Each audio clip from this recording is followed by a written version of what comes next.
नमस्कार. स्वाभिमानी TV news चॅनलच्या बातमीपत्रात आपलं स्वागत. अतिवृष्टीमुळे झालेल्या नुकसानीचे अनुदान द्या, शेतकऱ्यांचे तहसीलदारांना निवेदन.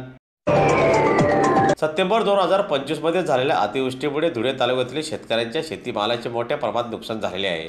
दरम्यान शासनाने शेतकऱ्यांना नुकसान भरपाईसह रब्बी हंगामासाठी विशेष मदत देण्यात येईल अशी घोषणा केलेली होती. मात्र प्रत्यक्षात या अनुदानाचे वितरण कासव गतीने सुरू आहे. त्यामुळे शेतकऱ्यांमध्ये नाराजी पसरलेली असून धुळे तालुक्यातील चांदी परिसरातील सुमारे 200 शेतकऱ्यांचा संपूर्ण डेटा तहसील कार्यालयात अपलोड करण्यात आलेला असून त्यापैकी 570 शेतकऱ्यांचे ओळख क्रमांक नोंदणीकृत आहेत. तरी देखील आजपर्यंत फक्त 228 शेतकऱ्यांच्या खात्यातच अनुदानाची रक्कम जमा झालेली आहे. त्यामुळे उर्वरित शेतकऱ्यांच्या खात्यावर देखील अनुदान टाकण्यात यावी अशी मागणी करीत आज तहसीलदारांना शेतकऱ्यांच्या वतीने निवेदन सादर करण्यात आले.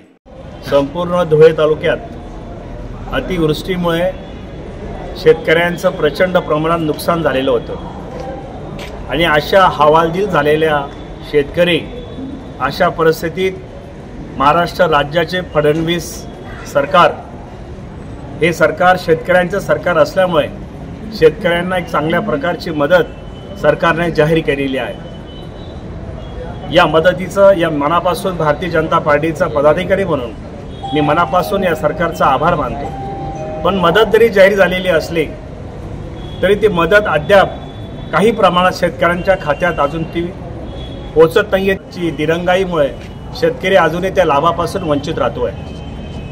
या जिल्ह्याचे पालकमंत्री आमदार जयकुमार भाऊ रावल, धुळे ग्रामीणचे लोकप्रिय आमदार रामदादा बदाने यांच्या प्रयत्नातून या तालुक्याला यांनी जो पाठपुरावा केला त्या पाठपुराव्याला खरं सरकारने एक चांगला पाठिंबा देऊन यश निर्माण झालेला आहे.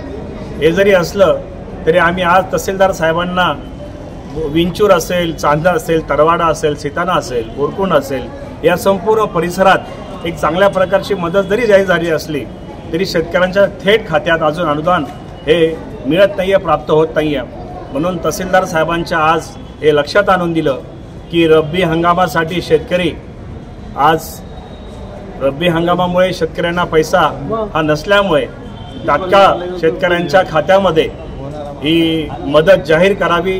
जाहीर करून मदत थेट खात्यामध्ये कशी जाईल असे प्रयत्न आपण करावेत असं तहसीलदार साहेबांना आम्ही या ठिकाणी निवेदन दिलेलं आहे.